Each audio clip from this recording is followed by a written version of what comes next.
some issues involving politics, but we're taking calls from truckers throughout the show today on this idea to stop delivering to New York City. It begins today. We will see in the next few days how big of an impact it can have. There's up to 1.8 million truckers who can do this. The rest, about half more, work for private companies, so they again don't have that same kind of autonomy. And we'll get to your calls like Jeff's in Arizona on line 3. Hey, Jeff. Hey, how you doing? Question for you is this: the funds in the judgment, who utilizes those? Where do they go? And to what extent do they return them if they don't use them? Oh, it goes to the government.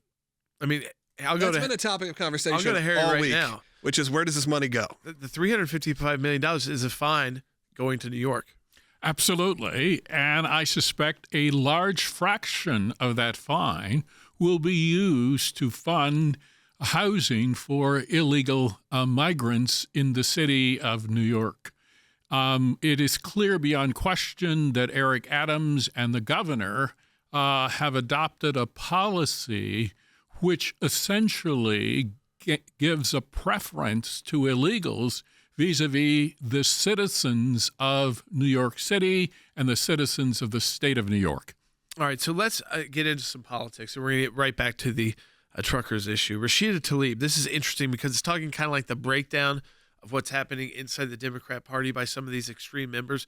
You know, she's in Michigan. Michigan is, in my mind, it's the new Ohio. Ohio has become deeply red. Michigan, it's like 50-50. Republicans win it one term, Democrats win it the next. It kind of depends on what's going on economically. But take a listen to what she told her supporters to do when asked on their primary whether or not they should vote for President Biden. Take a listen. It is also important to create a voting bloc, something that is a bullhorn to say enough is enough. We don't want a country that supports wars and bombs and destruction. We want to support life. We want to stand up for every single life killed in Gaza. We feel completely neglected and just unseen by our government. If you want us to be louder, then come here and vote uncommitted.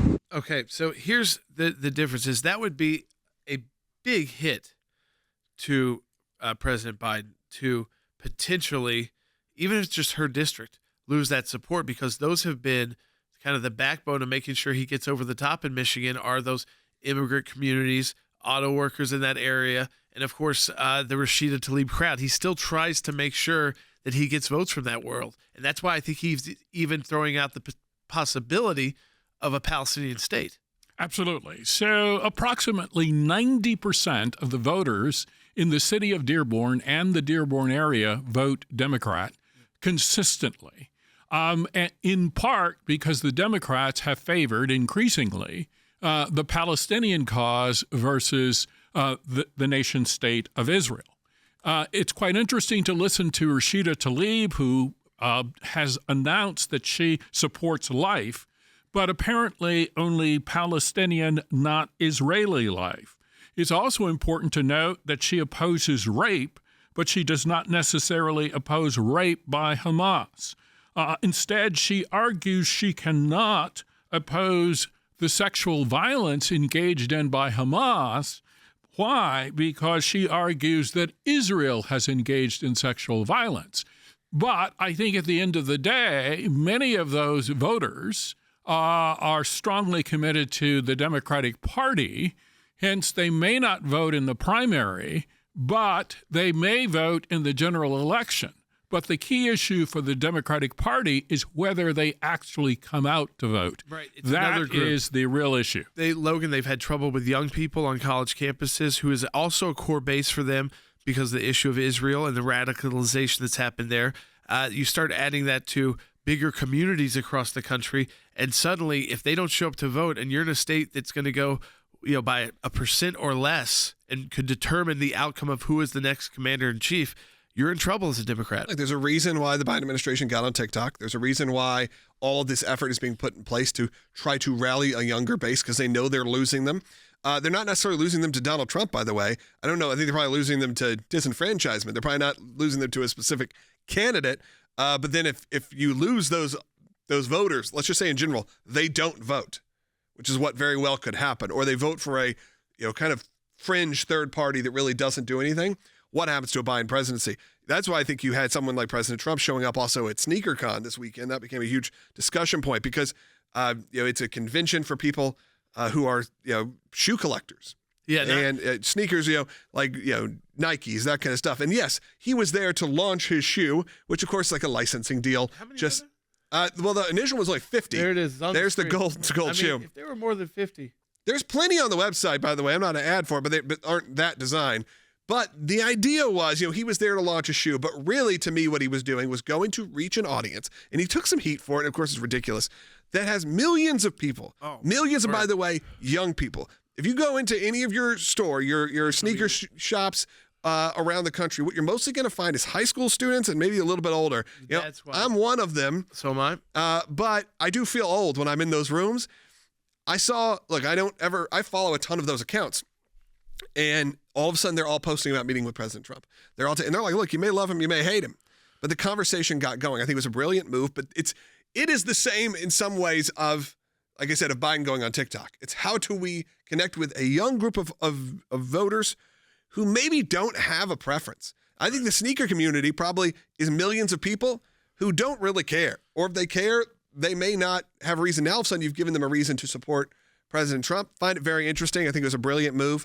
That to me is very similar to this, which is if you're losing the college campuses, which clearly both sides seem to be, now over the issue of Israel, which is insane, by the way, that is where we are in society, and I absolutely hate it. We saw with the Modest Yahoo concerts being canceled across the country. We're seeing just this really violent turn. Cancellation of Jews, which is what happens first in countries that have persecuted Jews. It's really awful. First, you're kicked out of society. Yeah, so it's really awful to see this happening, but now you're trying to kind of see the political response. Now, I don't think the Trump sneakers one was a response to Israel or not Israel, but I think the TikTok was. I think it's finding new voters. It's what put him over the top so big in 2016 and what he probably needed to do more of in 2020 because you got to really work them to get them to vote. Yeah. Can you be a person who can show up to SneakerCon and the National Religious Broadcasters Convention in the same week and rally those people where Nikki Haley turned down the opportunity to be at the National Religious Broadcasters. He's got events. He'll do an event with Kid Rock. He'll do an event with. That's what I'm saying. He's able to put these coalitions together that no other politician's been able to do. Yeah. And this time around, I think he's actually taking it seriously. That I need these 1 or 2% here. I need this group here. Yeah. If it's an extra 500,000 people, it's nothing to laugh at. No, not at all. Or 1 million or whatever it be. And people travel to that sneaker con. It's huge. Yeah, it's a huge event. Back to Tlaib as well. I really do think, Andy, of course, her version of this anti-Semitism and anti-Israel is it gets to the ideas they want to start it here. But I think, like Logan would say, they want to get to the young people in America to kind of push this message to at least embarrass Biden in the primary and potentially decide to stay home, which would probably elect Donald Trump easily because of his support of Israel, which he's been very strong on until the last couple of weeks. Absolutely. So I think at the end of the day, one of the deficiencies that Joe Biden has is his inability to connect with voters first and then to communicate with voters second. And I would argue that has been one of Donald Trump's strengths, particularly in the 2016 election. And I would agree with Logan's commentary that President Trump has the ability to communicate in unconventional ways. There's a brilliant book out called The Public, and it argues that one of the things that we've lost in this country is the ability of elites to influence the outcome of elections and governmental policy. So if you just look around the world, you've seen a huge turnover, in part because the elite has lost the capacity to communicate. And I think Donald Trump has illustrated the ability to communicate in unconventional ways, not necessarily focused on policy, but focused on ideas that connect particularly with young people. Yeah, I think, again, he's got to get the young voters. He's got to get the immigrant voters. I mean, these are the key for Joe Biden. If he doesn't, he's in big trouble. He's in real trouble, especially if the Trump campaign can get into the suburbs with a good candidate and this abortion issue, which has been hurting Republicans, and just explain. He went out this week, and Logan, I thought it was interesting, and said, you know what, I'm still for the 16 weeks, which has been a toss around at the federal level. So he's been clear on his position, but he still wants to negotiate something and kind of move on past this issue for now. And of course, the battle in the states, which we did not do a good enough job in. We needed to do more education. We've all learned that now. But it's interesting just to see how all these different politics coming into play.